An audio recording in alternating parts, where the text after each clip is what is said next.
Trust की सालाना annual general meeting भी है। हम अपना प्रोग्राम शुरू करें उससे पहले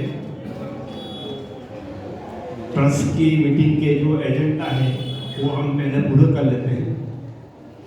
मैं गुजारिश करूंगा हमारे सेक्रेटरी जाहिद हुसैन कागजी साहब से कि तारीख 29/12/2021 की जो वार्षिक जनरल मीटिंग हुई थी उसकी रुदात पढ़ के सुनाए।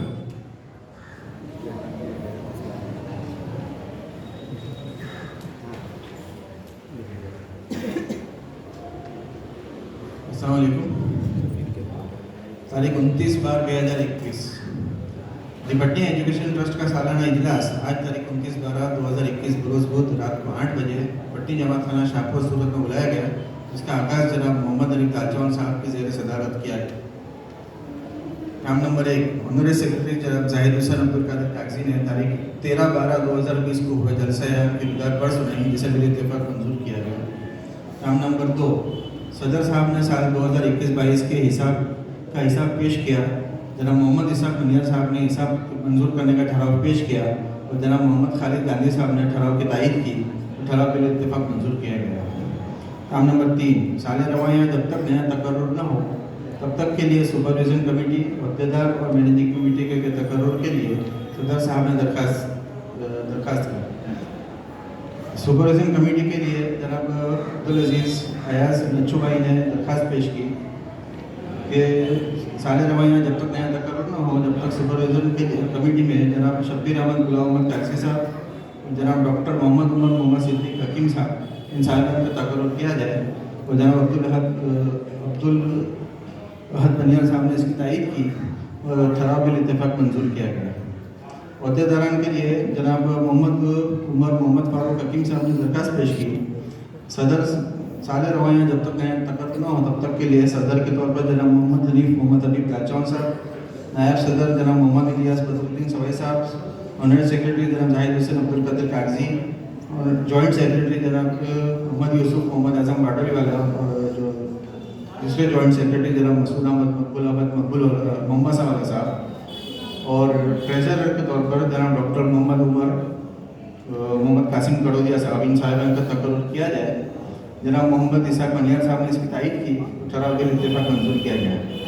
मैनेजिंग कमेटी के तकर्रुर के लिए जनाब फराज अहमद मसूद अहमद मोहम्मद वाला साहब ने दरखास्त पेश की कि साल रवायाँ जब तक नया तकर्रुर न हो तब तक के लिए मैनेजिंग कमेटी में जनाब मौलवी हसन अहमद मोहम्मद आजम मुंबई वाला साहब, जनाब नजमुल साफी मोहम्मद खालिद बनियार साहब, जनाब मकसूद अहमद मोहम्मद अनवर बुटवाला साहब, जनाब मोहम्मद बिलाल मोहम्मद शरीफ कड़ोदिया साहब, जनाब मोहम्मद याकूब मोहम्मद हुसैन जारोला साहब, जनाब डॉक्टर मोहम्मद सलमान मोहम्मद रियाज मोहम्मदवाला साहब, जनाब मोहम्मद कासिम अब्दुल हकीम चीचीवाला साहब, जनाब मोइनुद्दीन मोहम्मद खालिद कागजी साहब, जनाब मोहम्मद इब्राहिम मोहम्मद सिद्दीक कागजी साहब और जनाब मोहम्मद साकिब मोहम्मद सलीम गांधी साहब, इन साहिबान का तकर्रुर किया जाए।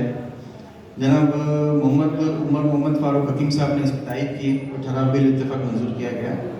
इसके बाद तारीख 30/4/2021 तक दीनी सनद हासिल करने वाले तलबा को बज़्म रहमत की जानिब से नकद इनामत दिए गए और 10, 20 और 30 पारा कुरान हिफ्ज़ करने वाले तलबा को AK मनियर वक़फ़ ट्रस्ट की जानिब से और मुकम्मल कुरान शरीफ हिफ्ज़ करने वाले तलबा को मरहूम ज़हीरुद्दीन मोहम्मद मियां सीख वाला फैमिली की जानिब से नकद इनामत पेश किए गए।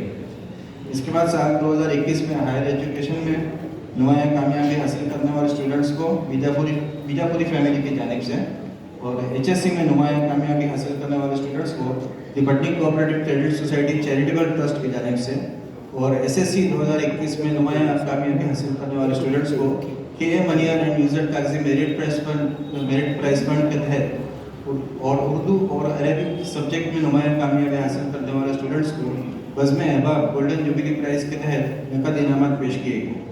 इसी के साथ एजेंडा के सभी काम पूरे होने पर सदर साहब ने सभी हाजिरीन व जलसा का शुक्रिया अदा किया और कंसोलेशन प्राइज़ की तकसीम के बाद जलसा बर्खास्त किया गया।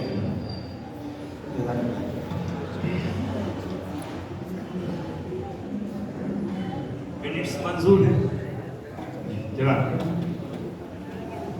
इसके बाद एजेंडा का दूसरा जो काम है वो है 2021-22 के हिसाब की मंजूरी। मैं आपके सामने एक ब्रीफ में हिसाब आपके सामने पेश करता हूँ पटनी एजुकेशन ट्रस्ट का। 2021-22 में हमने स्कूल के अंदर करीब 350 बच्चों को 24,29,325 रुपये फी के तौर पर दिए। ये करीब 60 जितनी स्कूलों के अंदर हमने पहुंचाए बाई चेक। कॉलेज के लिए हमने 5,60,553 रुपये दिए। एनुअल प्रोग्राम के लिए 1,12,000 और अदर जो एक्सपेंस है वो 17,182। कुल हमारा खर्चा हुआ 31,23,060। इसके सामने हमारे को डोनेशन मिला, वो मैं आपके सामने पेश करता हूँ। हकीम करानी नगर ट्रस्ट की तरफ से 7 लाख रुपए। एनुअल प्रोग्राम के लिए हमको 94,000 मिले। लिल्ला इनकम 1,351 रुपये। पटनी कोऑपरेटिव क्रेडिट सोसाइटी की तरफ से 2 लाख रुपए और 8 लाख रुपए हमको ज़कात के तौर पर मिले। हमारी जो इन्वेस्टमेंट है म्यूचुअल फंड का, उसकी इनकम में 5,67,186 रुपये डिविडेंड की इनकम आई। हमारे जो पुराने म्यूचुअल फंड एक था, उसकी जो एडवाइजरी कमेटी की उसने जो सलाह दी, उस हिसाब से हमने एक निगम किया, तो वो 1,94,783 रुपये मिले। हमने उसके अंदर 1 लाख रुपये रोके थे, तो हमको 1,94,000 मिले, इसलिए वो हमने उसको रिडम किया। इस तरह से टोटल 26,78,277 रुपये, यानी ये पिछले साल में हमको लगभग 4 लाख की हमको लॉस गई। वो लॉस हमारी जो पीछे थी वो हमने कैरी फॉरवर्ड की। एक बात और मैं आपको बता दूं कि 2020-21 में हमारा बजट 28,60,000 था और ऑलरेडी आज तक 2022 और 23 में भी हमने जो है ऑलरेडी 36 लाख रुपए हमने पेड कर चुके हैं। वो अगले साल के हिसाब में आएंगे। अल्हम्दुलिल्लाह सब पूरा हो जा रहा है। हमारे जो है डोनर्स जो है उनका फंड भी चलता है। करीब 18 फंड हमारे पास है। वो 18 फंड पूरे में नाम नहीं देता हूँ, लेकिन इस साल हमको जो फंड में मिले पैसे उसका मैं आपको डिटेल देता हूँ। ये 2021-22 में हमको मोहम्मद इकबाल पूठा वाला फंड भाई कासिफ की तरफ से यूएस है 5,26,250 रुपये मिले। अब्दुल्ला अमवली फंड सऊदी अरब से वो हमको 2,50,000 मिले। बीजापुरी फैमिली फंड की तरफ से 1 लाख रुपए मिले। एक मनियार वक़फ़ की तरफ से 50,000 रुपए। बस्बे मसर्रत गोल्डन जुबली फंड इनकी तरफ से हमको 3.5 लाख रुपए मिले। लास्ट ईयर हमने एक फंड डेवलप किया था भाई सलीम भाई गांधी और जफर भाई करानी के नाम से, उसके अंदर हमको 35,000 रुपये मिले। मोहम्मद हबीब ताजवान फंड की तरफ से 50,000 मिले और अब्दुल सत्तर पटवा फैमिली की तरफ से हमको 20,000 रुपये मिले। इस तरह 13,81,250 रुपये हमको फंड में मिले। और इसके सामने हमने इस साल 17 लाख रुपए का म्यूचुअल फंड में इन्वेस्टमेंट किया है। तो ये मैं आपको डिटेल, हमारा ऑलरेडी ऑडिट हो चुका है। एलजी कागजी एंड कंपनी की तरफ से ऑडिट होता है, तो वो ऑडिट ऑलरेडी हो चुका है। तो मेरी आपसे दरख्वास्त है कि मैंने आपके सामने जो अकाउंट्स पेश किया है उसकी कोई ठहराव पेश करें।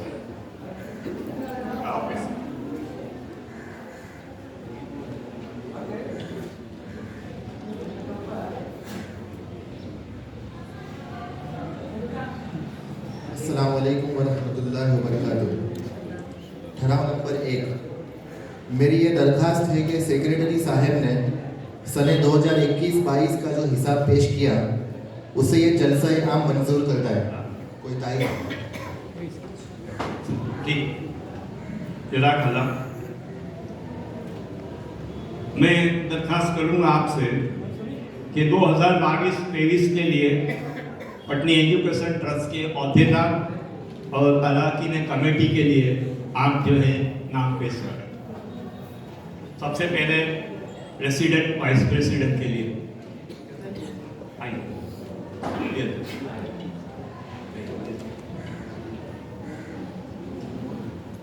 President vice supervision committee. अस्सलामुअलैकुम वरहमतुल्लाहि वबरकातुहू। मैं ये दरख्वास्त पेश करता हूँ कि साले रवा या जब तक नया तकर्रुर न हो तब तक के लिए सुपरविज़न कमेटी में जनाब शब्बीर अहमद गुलाम मोहम्मद कागजी साहब, जनाब डॉक्टर मोहम्मद उमर, डॉक्टर मोहम्मद सिद्दीक हकीम साहब, इन साहिबान का तकर्रुर किया जाए।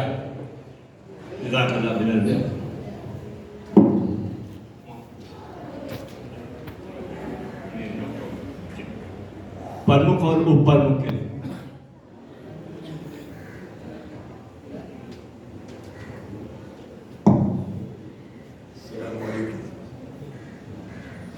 मैं ये दरख्वास्त पेश करता हूँ कि साले रवा या जब तक नया तकर्रुर न हो तब तक के लिए सदर के लिए जनाब मोहम्मद हनीफ मोहम्मद हबीब दाल चावल साहब, नायब सदर जनाब मोहम्मद इलियास बदरुद्दीन सवाई साहब, सेक्रेटरी जनाब जाहिद हुसैन अब्दुल कादिर कागजी साहब, जॉइंट सेक्रेटरी जनाब मोहम्मद यूसुफ मोहम्मद आजम बाडोली वाला साहब और जनाब मसूद अहमद मकबूल अहमद मोहम्मसा वाला साहब, और ट्रेजर के लिए जनाब डॉक्टर मोहम्मद उमर मोहम्मद कासिम करोतिया साहब, इन साहिबान का तकर्रुर किया जाए। भाई इरफान भाई ने नाम पेश किया है।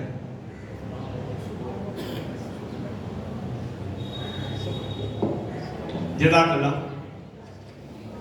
आखिर में मैनेजिंग कमेटी के लिए मैं गुजारिश करूंगा अगर कोई भाई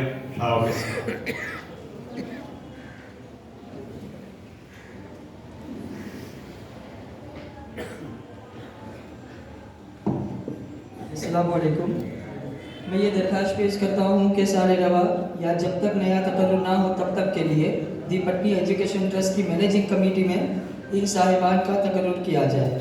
जनाब मौलवी हसन अहमद मोहम्मद आजम बॉम्बे वाला साहब, जनाब मोहम्मद याकूब मोहम्मद हुसैन जारुल्ला साहब, जनाब बिलाल अहमद मोहम्मद शरीफ कड़ोदिया साहब, जनाब मकसूद अहमद मोहम्मद अनवर बूट वाला साहब, जनाब मोहम्मद कासिम अब्दुल हकीम साहब, जनाब नजमुस साकिब मोहम्मद खालिद मनियार साहब, जनाब मोहम्मद सलमान रियाज अहमद बॉम्बे वाला साहब, जनाब मोहम्मद इब्राहिम मोहम्मद सिद्दीक कागजी साहब और जनाब मोहम्मद मोइनुद्दीन मोहम्मद खालिद कागजी साहब। तो ये कमेटी के जो नाम पेश किए हैं, मैं दरख्वास्त करूँगा कि उनको इसकी तारीफ करें। जज़ाकल्लाह। अल्हम्दुलिल्लाह हमारा ये एनुअल जनरल मीटिंग का काम पूरा हुआ। अभी हमारे जो बच्चे आप देख रहे हैं उसके लिए हम इनामी जलसा शुरू कर रहे हैं। ये इनामी जलसा हर साल एक बार होता है और अल्हम्दुलिल्लाह हमारे जो है बच्चे पढ़ने वाले पहला एक साल में एक मौका होता है कि जब सब जमा होते हैं। इस मौके पर हमने आज ऐसी शख्सियत को दावत दी है कि जो एजुकेशन के सालों से हैं, एक वर्सेटाइल उनकी पर्सनालिटी है, उनके अंदर डेडिकेशन है। इतना ही नहीं, उन्होंने बहुत सारी जो है डिग्रियाँ भी हासिल की है और बहुत सारे मेडल गोल्ड मेडल भी हासिल किए हैं। मैं हमारे आज के मेहमान खुसूसी डॉक्टर इमरान सूरती साहब का वेलकम करता हूं। फिलहाल डॉक्टर इमरान साहब कैंपस डायरेक्टर हैं मॉडल एजुकेशन ट्रस्ट सूरत के, जिसके बारे में आप जो है डिटेल बताएंगे आपको। डॉक्टर इमरान साहब एमफिल भी हैं और पीएचडी भी। डॉक्टर इमरान साहब का एक्सपीरियंस देखें तो इन्होंने कई साल तक जो है वनीता विश्राम वुमन यूनिवर्सिटी में as a registrar assistant registrar काम किया है। वीर नर्मद साउथ गुजरात यूनिवर्सिटी में आप जो है ये काम कर चुके हैं साउथ गुजरात 2006 से। आपने बहुत सारे अवार्ड भी जीते हैं। अलीगढ़ मुस्लिम यूनिवर्सिटी की तरफ से गोल्ड मेडल मिला है 98 में एसएससी बोर्ड के लिए। वीर नर्मद साउथ गुजरात यूनिवर्सिटी सूरत की तरफ से इनको बीए के अंदर पहला नंबर लाने के लिए इनको गोल्ड मेडल मिला है 2002 में। इसके अलावा अमेरिकन सेंटर मुंबई की कॉन्फ्रेंस, HDFC बैंक के अवार्ड और बहुत सारे जो है सर्टिफिकेट लिए हैं। खास करके आप बहुत एनर्जेटिक हैं, एक्टिव हैं और सबसे बड़ी बात ये है कि कौम की हमदर्दी भी रखते हैं। इसीलिए आप जो हैं एक मुस्लिम जो कॉलेज बनने जा रही है सूरत के अंदर, पहली गर्ल्स कॉलेज, उसका पूरी जिम्मेदारी डॉक्टर इमरान साहब संभाल रहे हैं। मैं हमारे पटनी सुन्नत जमात के सदर साहब से गुजारिश करूँगा कि आपका वेलकम करें।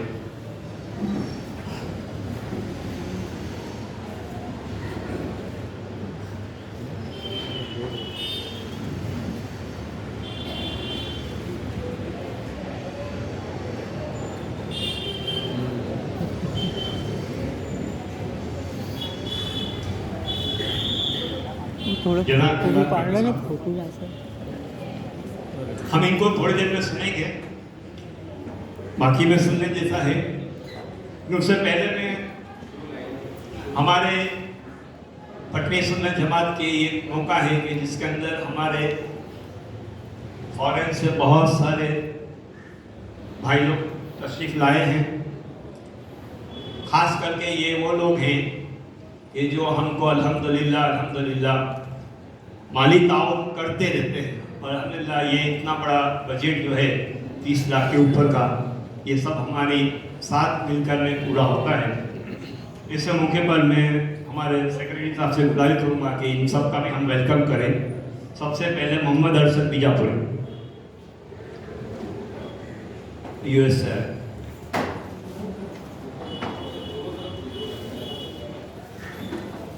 अब्दुल वहाब पटवा साहब,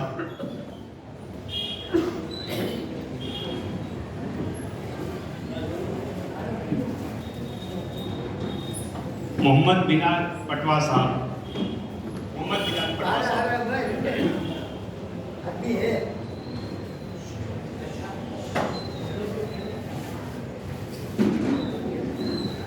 अब्दुल हफीज पटवा साहब,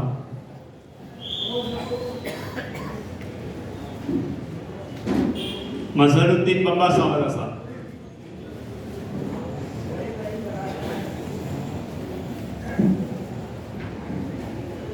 मोहम्मद इरफान दरियाई,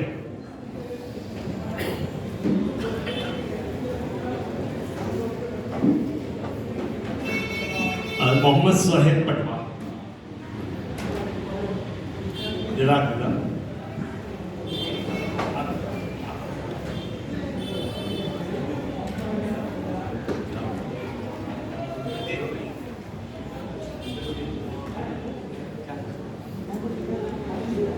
हाँ, जुबैर नहीं आएंगे, ठीक है। आते तो फिर बेटा अच्छा बेटा पता नहीं है। मैं आइए। हाँ जुबैर, हाँ से देखो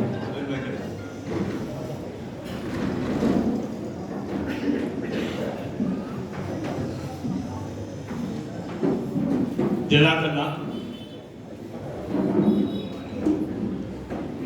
मैं अब प्रोग्राम को आगे बढ़ाते हुए जनाब इमरान साहब से गुजारिश करूँगा पीस में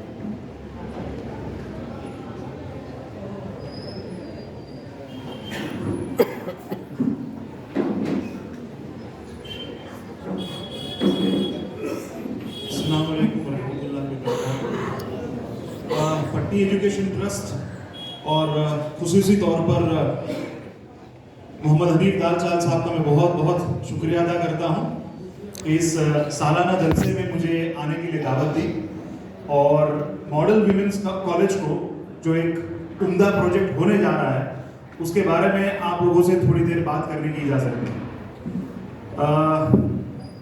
अगर मैं बताऊं कि भाई मैं पटनी कम्युनिटी के साथ कैसे जुड़ा हूं, तो करानी साहब, वहाँ साकिब करानी बैठे हैं शायद, उनको सालों के बाद मिल रहा हूँ। तो करानी साहब के साथ हमारा बहुत पुराना ताल्लुक है। मेरे अब्बा के वो पोस्टल डिपार्टमेंट में सुपरिटेंडेंट हुआ करते थे, तो उस ज़माने से उनके साथ जुड़ा हूँ। वैसे जेजे में पढ़ा था, 11-12 मैंने सर जेजे से किया, तो उस हिसाब से भी मैं काफ़ी कांटेक्ट में रहा सबके। और आज जब यहाँ पर मौजूद हूँ इतने वक्त के बाद, तो दिल को बहुत तसल्ली भी हो रही है और खुशी भी हो रही है। और आप सभी बुजुर्गों की दुआओं की वजह से आज हम एक अच्छा काम करने जा रहे हैं, जिसके असरात मुझे ऐसा लगता है काफ़ी लंबे अरसे तक हमारी कौम पे रहने वाले हैं। जिस तरह का माहौल अभी चल रहा है उसको मद्देनजर रखते हुए मुझे ऐसा लगता है कि हमें ऐसे कई इदारे आने वाले दिनों में खड़े करने पड़ेंगे। ये तो सिर्फ एक कॉलेज का काम है जो होने जा रहा है। आने वाले दिनों में अगर हमने ऐसे स्कूल्स, ऐसे कॉलेजेस नहीं बनाए तो यकीन माने हमारे बच्चे हायर एजुकेशन से महरूम रह जाएंगे। तो मेरी आप सबसे यही गुजारिश कि मस्जिद और मदरसे भी बनाने हैं, उसके लिए कोई मना नहीं है, पर साथ में इस बात की भी फिक्र करें कि आने वाले दिनों में हम थोड़ा हायर एजुकेशन की तरफ भी मुतवज्जह हो, ताकि ये जो बच्चे हैं जो दीनी तालीम ले रहे हैं उसके साथ साथ वो दुनियावी तालीम में भी आगे बढ़ पाए और कौम की खिदमत कर पाए। मैं कैसे इस प्रोजेक्ट के साथ जुड़ा, 2 मिनट में बात करके मैं सीधा प्रेजेंटेशन पे आऊंगा। मैंने जिस दिन वनिता विश्राम में रेजिग्नेशन दिया, हालांकि मुझे पता नहीं था कि मैं अब यहां से कहां जाऊंगा, क्योंकि परमानेंट फैकल्टी था, 3 महीने का वक्त था सोचने के लिए कि मुझे कहां जुड़ना है। तो यकीन मानिए उस दिन मुझे कुछ पता नहीं था। अब अल्लाह का निज़ाम देखे उसका किस तरह उसने असबाब बिठाया। उसी शाम जिस दिन मैंने रेजिग्नेशन हैंड ओवर किया, उसी शाम में शाम को आरिफ दादा से मिला, दादा ग्रुप एंड फैमिली से, और उनसे मेरी मुलाकात हुई। वो शायद किसी ऐसे बंदे को ढूंढ ही रहे थे जो उनके इस एकेडमिक प्रोजेक्ट को अपने अंदर ले ले, अपने साथ ले ले। अब मैंने और उसी शाम अब उनकी फिक्र देखिए, वो एक दिन भी गंवाना नहीं चाहते थे। उसी शाम वो मुझे प्रोजेक्ट दिखाने के लिए ले गए। मुलाकात हुई, आधे घंटे बातचीत हुई, प्रोजेक्ट दिखाने के लिए ले गए और मैंने उनसे सिर्फ एक दिन का वक्त मांगा। और उन्होंने उनकी 2 बातें जो मुझे बहुत मुतासिर की, बहुत ज्यादा। पहला, 82 साल की उम्र में कौम की फिक्र, बस कौम की फिक्र और कुछ नहीं। किसी तरह ये प्रोजेक्ट कामयाब हो जाए, मुकम्मल हो जाए और हम बच्चों को अपने कौम के बच्चों को किस तरह आगे बढ़ने का मौका दे पाए, एक प्लेटफॉर्म उनको मिल पाए। और दूसरा, उन्होंने मुझे ये बताया कि बेटा अगर कौम की खिदमत करनी है, सर्विस देनी है, तो आप इस प्रोजेक्ट में आ जाओ। बस यही बात थी जिसने मुझे बहुत मुतासिर किया और मैंने दूसरे दिन उनको हाँ बोल दी। फिर बाकी की सारी फॉर्मेलिटीज है और आई थिंक सितंबर 2022 से लेकर अभी तक हमारा काम चल रहा है।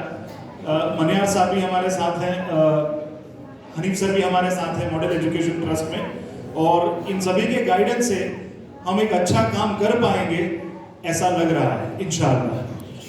अब मैं मॉडल विमेंस कॉलेज की आपसे थोड़ी बात कर लूँ, भले ही प्रेजेंटेशन इंग्लिश में है उसकी फिक्र ना करें, मैं हिंदी में आपके साथ बात करते जाऊंगा। तो मॉडल विमेंस कॉलेज की जो बुनियाद है वो इसी बात पर टिकी है कि हमें विमेन एम्पावरमेंट के लिए काम करना है। फीमेल्स को एक अच्छा प्लेटफॉर्म मिले, हमारी बच्चियों को एक अच्छा प्लेटफॉर्म मिले। दादा के मन में काफी वक्त से ये विजन था, आरिफ दादा के मन में, और उन्होंने इस विजन को मुकम्मल करने के लिए एक ये ठान ली थी कि मुझे विमेंस कॉलेज ही लानी है लड़कियों के लिए, और साथ में हॉस्टल का प्रोविजन भी करना है। ये भी उनके दिमाग में काफी वक्त से चल रहा था। तो बस उसी विजन को मद्देनजर रखते हुए हमने काम शुरू किया। और चूंकि मैं 12 साल से वनिता विश्राम के साथ जुड़ा था, तो एक वीमेन ओरिएंटेड कॉलेज क्या हो सकती है या एक इंस्टीट्यूशन क्या हो सकती है, वो मुझे थोड़ा बहुत अंदाजा था। तो वो अनुभव शायद यहाँ पे काम लगेगा, ऐसा मैं मानता हूँ। इतने सालों में बहुत सारे मुस्लिम स्टूडेंट्स, खास करके गर्ल स्टूडेंट्स, मेरे अंदर पढ़ के निकले हैं। जब मैंने वनिता विश्राम छोड़ा तब तकरीबन 40% मुस्लिम स्टूडेंट्स को मैंने एडमिट किया था वहाँ पर यूनिवर्सिटी में, और उस वक्त मैंने वहाँ पे वो चीज़ छोड़ी। अब मुझे लग रहा है कि वो जो सारा क्राउड है जो वहाँ पर गया है, इंशाल्लाह हमें कोशिश ये करनी है हम उसे किस तरह हमारी ओर ला पाए, ये हमें मेहनत करनी है। और इसीलिए जब हनीफ सर ने मुझे बताया कि ये एक मौका है, मैंने इसको अपॉर्चुनिटी के तौर पे ले लिया। मैं मॉडल विमेंस कॉलेज को चैलेंज भी मानता हूं और एक अपॉर्चुनिटी भी मानता हूं, दोनों है। चैलेंज इसलिए क्योंकि काम बड़ा है, अपॉर्चुनिटी इसलिए क्योंकि काम में बहुत ज्यादा स्कोप है। आप चाहे वो पॉसिबिलिटी वहां खड़ी कर सकते हैं हमारे आने वाले मुस्तकबिल के लिए। विजन और मिशन कॉलेज का कुछ इस तरह से हमने डिजाइन किया कि विमेन एम्पावरमेंट तो एक चीज है, यानी क्वालिटी एजुकेशन की ओर तो हम जाएंगे ही जाएंगे, साथ में हम अपने बच्चों को क्या स्किल्स दे सकते हैं, ऐसी स्किल्स कि छोटा सा छोटा काम भी वो कर पाए और बड़े से बड़ा काम भी वो कर पाए। तो हमें उनको मार्केट के लिए, इंडस्ट्री के लिए पूरी तरह तैयार करना है। आज देखिए फॉर एग्जांपल नर्सेज हैं, नर्सेज आपको हर जगह मिलेंगी हॉस्पिटल्स में, बट अगर आप ध्यान से देखेंगे तो आपको ये पता चलेगा कि बहुत सारे लोग ट्रेंड होते हैं बट सर्टिफाइड नहीं होते, और या तो सर्टिफाइड होते हैं तो ट्रेंड नहीं होते। तो हमें दोनों का ही इंतजाम करना है हमारे बच्चों के लिए, उन्हें बाकायदा अच्छा खासा ट्रेनिंग भी देना है और प्रॉपरली सर्टिफाई भी करना है। तो जब हमारे ये प्रोडक्ट्स बाहर होंगे सोसाइटी में, समाज में, लोगों की खिदमत करेंगे, कौम की खिदमत करेंगे, तब कोई ये नहीं कह पाएगा कि इनको सिर्फ एक ही चीज आती है दूसरी नहीं आती, या ये सर्टिफाइड नहीं है सिर्फ ट्रेंड है। क्योंकि चलते चलाते लोग काम सीख जाते हैं, बट वो इनफ नहीं है, वो सफिशिएंट नहीं है, हमें इससे आगे चलकर काम करना है। तो विजन और मिशन में हमने इस बात का बहुत ध्यान रखा है कि क्वालिटी एजुकेशन के साथ साथ स्किल डेवलपमेंट, ये हमारा सेंटर फोकस होगा। तो ट्रेनिंग भी वहीं पर मिलेगी और प्लेसमेंट भी वहीं से होगा, इसका इंतजाम हमें करना है किसी तरह से। इसके लिए डॉक्यूमेंट सबसे पहले मैंने तैयार किया, विजन 2025। कॉलेज को हम 3 साल के बाद यानी फर्स्ट फेज के बाद कहां देखना चाहेंगे, इसकी मेहनत आज से शुरू करनी पड़ेगी। तो उसके मैंने कुछ 6 पैरामीटर्स सोचे थे। उसमें सबसे पहला है एकेडमिक एक्सेलेंस। तो बात वहीं से शुरू होती है कि आप कौन कौन से प्रोग्राम्स, कौन कौन से कोर्सेज स्टूडेंट्स को देना चाहेंगे, और खास करके क्योंकि विमेन है, गर्ल्स हैं, तो उनके हिसाब से हमें कोर्सेज को डिजाइन करना पड़ेगा। तो उसमें काफी इनपुट्स मिले सभी मेंबर्स के द्वारा, और हमने फिर कोर्सेज फाइनल किए। मैंने वहां पर ब्रोशर भी रखे हैं, आप दरवाजे के पास टेबल के ऊपर है, आप जाते वक्त ले जा सकते हैं। उसकी बात मैं यहाँ पर भी करूंगा ताकि आपको बात और भी ज्यादा अच्छी तरह समझ में आएगी। दूसरा मुद्दा है कैंपस डेवलपमेंट। माशाल्लाह क्या बिल्डिंग बन रही है, बहुत खूबसूरत। आरिफ दादा ने, चूंकि वो कंस्ट्रक्शन लाइन से हैं, इस बात का बहुत बहुत ध्यान रखा है कि मैं कंस्ट्रक्शन के मामले में, इंफ्रास्ट्रक्चर के मामले में कोई कॉम्प्रोमाइज नहीं करने वाला। यकीन मानिए, जब आप दाखिल होंगे और जब आप बिल्डिंग को देखेंगे, आपको अहमदाबाद IIM की याद आ जाएगी। उस लेवल का बिल्डिंग साउथ गुजरात में बनना और मिलना ऑलमोस्ट इम्पॉसिबल है, जो मैं देख रहा हूं। मैंने बहुत सारे कॉलेजेस देखे, उनका इंफ्रास्ट्रक्चर देखा है, नहीं मिलता। और वो भी गंभीरी उन पार्टियां जैसे एरिया में, लोकेलिटी में इस लेवल की हॉस्पिटल का होना और इस लेवल की कॉलेज का होना, जहां पर लोअर मिडिल क्लास और उससे भी फाइनेंशियली वीक लोग वहां पे रहते हैं, वहां पर एक ऐसी फैसिलिटी को खड़ा करना जिससे कि बच्चों को वहां आने में मजा भी आएगा। तो मैं आप सभी से दावत भी देता हूं कि अपना वक्त खुसूसी तौर पर निकालें, आए और उस प्रोजेक्ट को देखें, ताकि आप भी लोगों तक आगे तक बात पहुंचा पाए कि मैं जो यहाँ बता रहा हूँ कितना सच है और कितनी हकीकत है। मैं एक छोटा सा वीडियो भी आपको उसका बताऊंगा। फिर तीसरा पॉइंट है स्टूडेंट एनरोलमेंट। हमें मैक्सिमम स्टूडेंट्स कहाँ से मिलेंगे? तो बस उसी की मेहनत मैंने ऑलरेडी शुरू कर दी है। आप सभी की दुआओं से और बुजुर्गों की मेहनत से जहाँ जहाँ उनके कांटेक्ट है, नेटवर्क है, मैं वहाँ प्रमोशन के लिए जा रहा हूँ। आज भी आपके सामने इसीलिए रूबरू हुआ हूँ। तो मैं आप सबसे भी गुजारिश करता हूँ, अगर आपको लगता है कि फलानी जगह पर हम एक स्टूडेंट्स के लिए प्रोग्राम रख सकते हैं, उनको इकट्ठा कर सकते हैं, उन तक बात पहुँचा सकते हैं इस कॉलेज की, तो आप मुझे ज़रूर इन्वाइट करें। मेरा नाम नंबर मैं आपको सब दे दूंगा, ऑलरेडी ब्रोशर पे भी लिखा हुआ है। कोई भी क्वेरी हो, कोई भी मसला हो, अगर आपको ऐसा प्रोग्राम ऑर्गेनाइज करना है करियर काउंसलिंग का, मैं आने के लिए तैयार हूँ। तो अभी सूरत में हम हर जगह जाने की कोशिश कर रहे हैं। और दूसरी एक बात बता दूं, model women's college is open for all. अब ये भी एक बुनियादी सवाल था, हमारे सामने क्वेश्चन आया था कि भाई हमें माइनॉरिटी स्टेटस लेना चाहिए या नहीं, क्योंकि माइनॉरिटी स्टेटस का एक प्रोविजन है सेंट्रल गवर्नमेंट के रूल के हिसाब से। आरिफ दादा शायद वो पहले शख्स थे जिन्होंने मुझे मना किया कि बेटा जब हम हायर एजुकेशन की बात कर रहे हैं तो हम सिर्फ मुस्लिमों के लिए काम नहीं कर सकते, हमें आगे का सोचना पड़ेगा। तो उन्होंने तब मुझे मना किया कि हम माइनॉरिटी स्टेटस नहीं ले रहे हैं, it is open for all. हालांकि हम ये जानते हैं कि मॉडल वीमेंस कॉलेज जो मॉडल एजुकेशन ट्रस्ट चला रहा है, जो कि एक मुस्लिम ट्रस्ट है, उसमें हम मैक्सिमम मुस्लिम स्टूडेंट्स को एक्सपेक्ट कर सकते हैं, वो मैं जानता हूँ।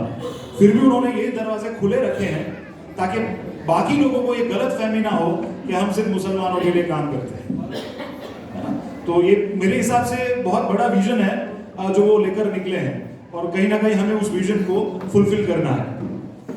इंटीग्रेशन ऑफ टेक्नोलॉजी, आज टेक्नोलॉजी दूसरे ही लेवल पे चल रही है। अभी जो नई एजुकेशन पॉलिसी आई है उसमें भी टेक्नोलॉजी के ऊपर बहुत ज्यादा एम्फेसाइज किया गया है। मोबाइल यूज करना, सोशल मीडिया यूज करना एक बात है, और एजुकेशन के लिए आप टेक्नोलॉजी का इस्तेमाल किस तरह कर सकते हैं ये और बात है। तो हम ऐसे बहुत सारे कोर्सेस इसमें दाखिल करने वाले हैं हमारे रेगुलर फंक्शनिंग में भी, ताकि हम टेक्नोलॉजी का मैक्सिमम उपयोग कर पाए, यूज कर पाए एजुकेशन के लिए। एडमिनिस्ट्रेटिव एक्सेलेंस, हनीफ साहब की तरह शायद मैं भी इस तरह मानता हूं कि आपका जो एडमिनिस्ट्रेशन है, वहीवट जो है, वो एक ऑटो पायलट मोड पे चलना चाहिए। आपने काम का एक सिस्टम बना दिया, और वो सिस्टम बंदा हो या ना हो, सिस्टम आपका कायम रहना चाहिए। उसको रिप्लेस करने वाले लोग आएंगे, लोग बदलेंगे भी, पर चीजें चलती रहनी चाहिए। तो इस तरह का कुछ एडमिनिस्ट्रेटिव लेवल का एक्सेलेंस हमें अचीव करना है इस कॉलेज के लिए। और आखिरी बात है एक्सेलेंस इन को करिकुलर एक्टिविटीज। सो पढ़ाई के अलावा भी हम क्या क्या चीजें स्टूडेंट्स को ऑफर कर सकते हैं ट्रेनिंग के मामले में, सोशल सर्विस के मामले में, कम्युनिटी सर्विस के मामले में, वो हमें देखना है। स्पोर्ट्स में भी हमारे बच्चे आगे आने चाहिए। कोर्सेज की बात कर लूं मैं ब्रीफ में। नर्सिंग डिपार्टमेंट के अंदर हम जीएनएम ला रहे हैं। सबसे पहले हमने बीएससी नर्सिंग का सोचा था, पर अभी के लिए हमने वो आइडिया ड्रॉप किया है। जीएनएम नर्सिंग के साथ हम आगे जा रहे हैं। 1 round of inspection is over. Inspection का 1 राउंड सक्सेसफुली कंप्लीट हो चुका है गुजरात नर्सिंग काउंसिल का। इंशाल्लाह उम्मीद है कि फरवरी में दूसरा राउंड भी आ जाएगा और हमारा काम कंप्लीट होगा, क्योंकि रिपोर्ट काफी पॉजिटिव गया है इंस्पेक्शन की टीम की ओर से। तो उसकी उम्मीद बहुत ज्यादा है कि हमें सक्सेसफुली ये सेंटर मिल जाएगा जीएनएम के लिए। दूसरा है बीए विद इंग्लिश और बीए विद साइकोलॉजी। दोनों ही इंग्लिश मीडियम में चलाने की हमारी तैयारी है। अभी आर्ट्स फैकल्टी में सबसे ज्यादा इन डिमांड अगर कोई कोर्सेज हैं तो ये 2 हैं। मेरा स्पेशलाइजेशन इंग्लिश है, और साइकोलॉजी के लिए तो अभी सूरत मेंटल हेल्थ को लेकर अभी जागा है, तो मेंटल हेल्थ के बारे में बहुत ज्यादा डिस्कशंस भी हो रहे हैं। मैं आपको सिर्फ एक आंकड़ा दे दूं, आपको बात समझ में आ जाएगी। वनिता विश्राम में जिस साल हमने शुरू किया था, 6 साल पहले, तब 6 स्टूडेंट्स थे पहले साल में बीए विद साइकोलॉजी में। सितंबर में जब मैं एडमिशन कंप्लीट करके निकला हूं वनिता विश्राम यूनिवर्सिटी से, 112 स्टूडेंट्स थे साइकोलॉजी के अंदर, गर्ल्स ओनली। मैं सिर्फ लड़कियों की बात कर रहा हूं, लड़के तो उसमें है भी नहीं। यकीन मानिए सूरत के अंदर अच्छे फीमेल काउंसलर्स नहीं हैं, फीमेल साइकोलॉजिस्ट नहीं है, फीमेल साइकियाट्रिस्ट नहीं है। तो जो बच्चे साइंस फैकल्टी में हैं, 12 साइंस कर रहे हैं, अगर उनको अपने नाम के आगे डॉक्टर लगवाना है तो ये भी एक रास्ता है। आप सिर्फ एमबीबीएस में क्यों जाएं? हमारी कौम को, पूरी सोसाइटी को अच्छे फीमेल काउंसलर्स, अच्छे फीमेल साइकियाट्रिस्ट, अच्छे फीमेल साइकोलॉजिस्ट की जरूरत है। क्योंकि अक्सर ऐसा होता है कि फीमेल्स जो होती हैं वो मेल्स के साथ ये चीजें डिस्कस करने में कंफर्टेबल फील नहीं करती जब भी बात आती है मेंटल हेल्थ की। तो आप भी अपने बच्चों को इसके बारे में बताएं और उनको इनकरेज करें कि वो इसके अंदर आए। बीकॉम एक रेगुलर कोर्स है, एवरग्रीन लाइन है, उसके बाद भी आपके लिए पूरी दुनिया खुली है। इंग्लिश मीडियम में हम डेफिनेटली ये कोर्स देंगे। इंग्लिश मीडियम लाने का एक पर्पस ये था कि अक्सर बच्चों को ये तकलीफ होती है कि जब मेन सब्जेक्ट सिर्फ इंग्लिश में हो, बाकी के जो अलाइड कोर्सेज हैं, साथ में देने वाले कोर्सेज, वो सब गुजराती में चलते हैं। तो वो उनको बहुत दिक्कत होती है सब्जेक्ट्स मैनेज करने में। तो हमारी कोशिश ये रहेगी कि अगर उनके 7 पेपर हैं तो 7 पेपर उनको इंग्लिश में पढ़ाया जाए, और टीचर्स भी हम इंग्लिश मीडियम के बैकग्राउंड वाले ही लेंगे इंशाल्लाह। ये कुछ शॉर्ट टर्म कोर्सेज हैं जो हम इंट्रोड्यूस करने वाले हैं as soon as the building is over. Planning ये है कि अगर मार्च में बिल्डिंग का कंस्ट्रक्शन का काम कंप्लीट हो जाता है, पूरी तरह से तैयार हो जाती है, तो सबसे पहले जो छोटे कोर्सेज हैं हम लॉन्च करने की तैयारी कर रहे हैं अप्रैल से। तो उसमें पैरामेडिकल के 5 कोर्सेज हैं जिसका अफिलिएशन होगा national council of paramedical new Delhi के साथ। ऑलरेडी उसकी प्रोसेस पूर्ण हो चुकी है। फिर कुछ कोर्सेज हैं 21 डेज के क्रैश कोर्सेज कंप्यूटर से रिलेटेड, ग्राफिक डिजाइनिंग है, फोटोशॉप है, कोरल ड्रॉ है, ये सारे स्किल बेस्ड हैं। स्किल सीखने के बाद आप फ्रीलांस काम कर सकते हैं। मैं आपको सिर्फ छोटा सा एग्जांपल दूंगा। मैं इंग्लिश क्योंकि मेरा स्पेशलाइजेशन है, मैं एडिटिंग भी करता हूं, प्रूफ रीडिंग भी करता हूं, ट्रांसलेशन भी करता हूं, ब्लॉग राइटिंग भी करता हूं और कंटेंट राइटिंग भी करता हूं। फिलहाल अभी मेरे अंडर 20 स्टूडेंट्स की पूरी टीम है जो मुझे इस काम में सपोर्ट करती है। और यकीन मानिए, एक वर्ड का क्या चार्ज मिलता है आपको? 5 रुपए। एक वर्ड लिखने का, वर्ड यानी आपने THE ध लिखा तो उसके आपको 5 रुपए मिल रहे हैं। यानी अगर 500 शब्दों का अगर आपने ब्लॉग लिख लिया,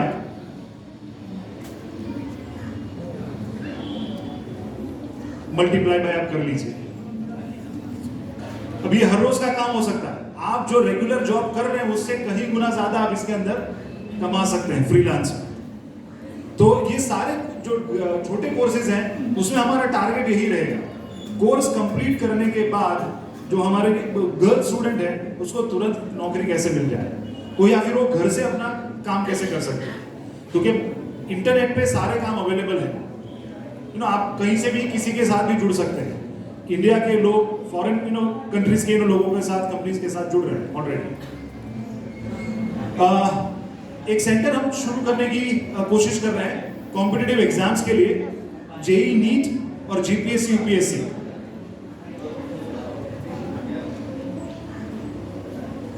हमने ऑलरेडी कॉलेज की एडवाइजरी बोर्ड बना ली है तकरीबन 16 मेंबर्स की, जिसमें हमने ऐसे लोग भी लिए हैं जो हमें कॉम्पिटिटिव एग्जाम्स में काम लगने वाले हैं। सिर्फ आपको एक एग्जाम्पल दूं, अब देखो दादा का विजन देखिए। उन्होंने हर एक कौम से, हर एक कम्युनिटी से एडवाइजरी बोर्ड में लोग लिए। ऐसा नहीं कि सिर्फ उसमें मुस्लिम्स हैं। तो मैं एक नाम लेता हूं सिर्फ आपके सामने, डॉक्टर हरीश पाठ करके हैं, एसपी यूनिवर्सिटी वल्लभ विद्यानगर के 2 टर्म के वाइस चांसलर रह चुके हैं। अभी फिलहाल वो यूपीएससी न्यू दिल्ली में पैनल इंटरव्यू में जाते हैं। उन्होंने बताया मुझे कि इमरान, अगर आपके ट्रस्ट को मेरी जरूरत है और ऐसा सेंटर अगर आप शुरू करते हैं, मैं वहां फ्री ऑफ कॉस्ट पढ़ाने आने के लिए तैयार हूं। तो हमारे पास अब ऐसे लोग हैं, ऐसे रिसोर्सेज हैं जिनका इस्तेमाल करके हम ऐसे सेंटर्स भी सक्सेसफुली चला सकते हैं। तो मेरी भी गुजारिश है कि अगर आपके अंदर भी ऐसी कोई एक्सपर्टीज है जिसमें आप हमें हेल्प कर पाए तो प्लीज आगे आइए। हमें तो ऐसे लोगों की डेफिनेटली जरूरत है जो अलग अलग एक्सपर्टीज वाले लोग हों और जिसका फायदा बच्चों को पहुंच पाए। फर्स्ट फेज का काम अभी कंप्लीट होगा कंस्ट्रक्शन के लिहाज से। तकरीबन पूरा प्रोजेक्ट जब कंप्लीट होगा, यानी 4 बिल्डिंग का टोटल प्रोजेक्ट है, अगर वो कंप्लीट होगा तो 2 लाख स्क्वायर फीट का कंस्ट्रक्शन कंप्लीट होगा और तकरीबन 30 करोड़ का प्रोजेक्ट है। अभी फेज 1 का काम कंप्लीट होने वाला है जो कि 65,000 स्क्वायर फीट का है और जो 9 करोड़ में कंप्लीट होने वाला है। तो माशाल्लाह काफ़ी खूबसूरत बिल्डिंग बनी है। तो मैंने जैसे कि कहा कि आप लोगों से गुजारिश है कि आप लोग आइए, देखिए प्रोजेक्ट को, तो आपको बात और भी समझ में आएगी। ये उसका मॉडल है, मैं आपको एक वीडियो भी दिखा दूंगा जिसमें आपको बिल्डिंग नजर आएगी। बहुत अच्छे फीचर्स हैं बिल्डिंग के अंदर, बट मैं एक खास चीज पे जोर देना चाहूंगा। हम बस की फैसिलिटी देने वाले हैं। देखिए ये पूरा प्रोजेक्ट जो है वो गबेड़ी मून पाटिया पे है, यानी सिटी से तकरीबन 12-13 किलोमीटर का डिस्टेंस है। तो सबसे पहला सवाल यही आएगा कि बच्चे वहां तक पहुंचेंगे कैसे। तो आपको वहां तक पहुंचाने की जिम्मेदारी हमारी है। तो शहर में हम पिकअप पॉइंट्स रखेंगे अलग अलग जगह से, वहां पर आपको पहुंच जाना है, बस आपको जहां से पिकअप करेगी वहीं पे आपको ड्रॉप करेगी। तो इंशाल्लाह ये सर्विस हम देने की पूरी तैयारी है। दादा से तो मैंने यहाँ तक इस लेवल की बात भी की है, क्या हम ये सर्विस स्टूडेंट्स को फ्री ऑफ कॉस्ट दे सकते हैं, और उनका इरादा है। देखो ये कोई नहीं करता, जितनी भी बस सर्विस देने वाले लोग हैं, स्कूल्स हैं, कॉलेजेस हैं, वो इसका अलग से पैसा लेते हैं। तो ये कमर्शियल प्रोजेक्ट नहीं है। मैं जो बार इस बात के ऊपर जोर दे रहा हूं वो ये है, ये कमर्शियल प्रोजेक्ट नहीं है। हमारा ब्रेक इवन पॉइंट आ जाए ये बहुत है, ये उनका इरादा है। आने वाले दिनों में हम एक गर्ल्स हॉस्टल ला रहे हैं, ग्राउंड +8 मल्टी स्टोरी बिल्डिंग होगी और 300 का एकोमोडेशन स्कोप होगा, इसका प्रोविजन होगा। तो फिलहाल अभी हमारे पास हॉस्टल उस तरह से अवेलेबल नहीं है, but we have got residential flats. हमारे पास रेजिडेंशियल फ्लैट्स हैं जहां पर हम एट प्रेजेंट अभी के लिए 100 स्टूडेंट्स को आराम से रख सकते हैं, जो बिल्कुल कॉलेज से लगकर है, नजदीक है। तो ऑलरेडी मुझे तो सूरत के बाहर से इंक्वायरी आना शुरू हो चुकी है, हॉस्टल के लिए भी और कॉलेज के लिए भी। तो माशाल्लाह आने वाले दिनों में ऐसी उम्मीद है कि इस साल का हमारा हॉस्टल का इंटेक तो फुल हो ही जाएगा। मैं अपनी बात जल्दी खत्म करता हूं। ये कुछ एक्स्ट्रा एक्टिविटीज हैं जो हम इंक्लूड करेंगे कॉलेज के करिकुलम के साथ साथ। मेरा प्रेजेंटेशन यहाँ पर खत्म होता है। मैं इस बात के लिए थोड़ा आपसे एम्फेसाइज भी करता हूँ कि आप ब्रोशर जरूर ले जाएं, उसके ऊपर मेरा नाम भी है, मेरा नंबर भी है। आपको कोई भी क्वेरी हो कॉलेज से रिलेटेड, आप मुझे बिना झिझक, बिना हेजिटेशन के कांटेक्ट कर सकते हैं। आमिना सार्वजनिक हॉस्पिटल पे मैं सुबह 10:30 से तकरीबन 1:30 या 2 बजे तक होता हूँ पर्सनली। आप मुझे वहाँ भी मिल सकते हैं, मैं आपको प्रोजेक्ट भी दिखा सकता हूँ। तो उम्मीद करता हूँ आप सब इसके ऊपर ज़्यादा तवज्जो देंगे और ये काम पूरा करने में हमारी मदद करेंगे। जज़ाकल्लाह, शुक्रिया। अल्हम्दुलिल्लाह इमरान भाई ने जो आने वाला प्रोजेक्ट है कॉलेज का और स्पेशली लड़कियों के लिए, तो उसके बारे में आपको पूरी डिटेल आपको बता दी। शुक्रिया, जज़ाकल्लाह। हम अपने इनाम में काम शुरू करें। सबसे पहले आला दीनी तालीम हासिल करने के लिए, यानी मौलवी की समझ हासिल करने के लिए हमारे पास 2 रिजल्ट मिले हैं।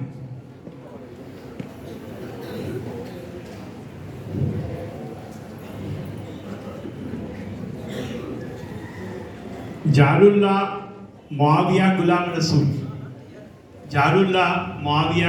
रसूल, ये भाई ने मौलवी की सनद हासिल की है जामिया इस्लामिया डाबल से। जारुल्लाह मुआविया गुलाम रसूल। मैं गुजारिश करूंगा हमारे जमात के सदर जनाब डॉक्टर उमर साहब से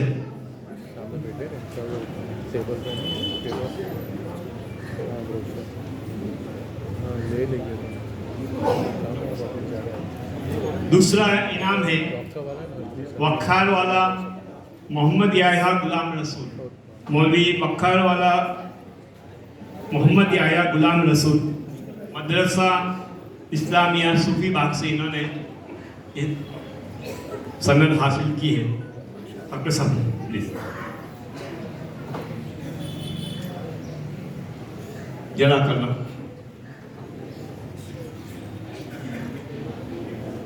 अभी हम इनाम देने जा रहे हैं हाफिज़ों के लिए।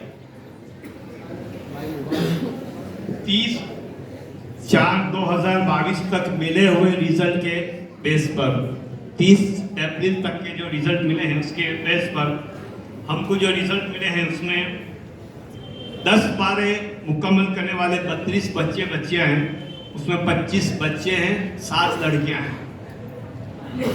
20 पारा कंप्लीट करने वाले हैं 19 बच्चियाँ हैं, इसमें 17 लड़के हैं, 2 लड़कियाँ हैं। और मुकम्मल यानी 30 पारे हाफिज करने वाले 20 बच्चे हैं, 19 लड़के और 1 लड़कियाँ। चूँकि बहुत ज़्यादा बच्चे हैं इसलिए सबको यहाँ बुला कर नहीं दिए जाते हैं। 10 और 20 पारे के लिए जलसे के इख्तिताम पर आपको यहाँ पे टेबल लगा है, वहाँ से आप अपना कवल ले लीजिए। तो ये हाफिज़ों के इनाम जो हैं AK मनियार वक़्फ़ की जानिब से 10 पारे, 20 पारे और 30 पारे हिफ्ज़ करने वालों को नकद इनाम दिया जाता है। और मरहूम ज़हीरुद्दीन मोहम्मद मियां सीप वालों की तरफ से रुपये 2000 का नकद प्राइज़ मुकम्मल हिफ्ज़ करने वालों को दिया जाता है। तो अब मेरी गुजारिश है कि थोड़ा आप जल्दी करें। 30 पारे वालों का मैं नाम बोलता हूँ। मेरी गुजारिश है जनाब इब्राहिम भाई मनियार साहब से, AK वक़्फ़ के ट्रस्टी, कि अपने हाथों से थोड़े इनाम दें। मैं नाम बोलता हूँ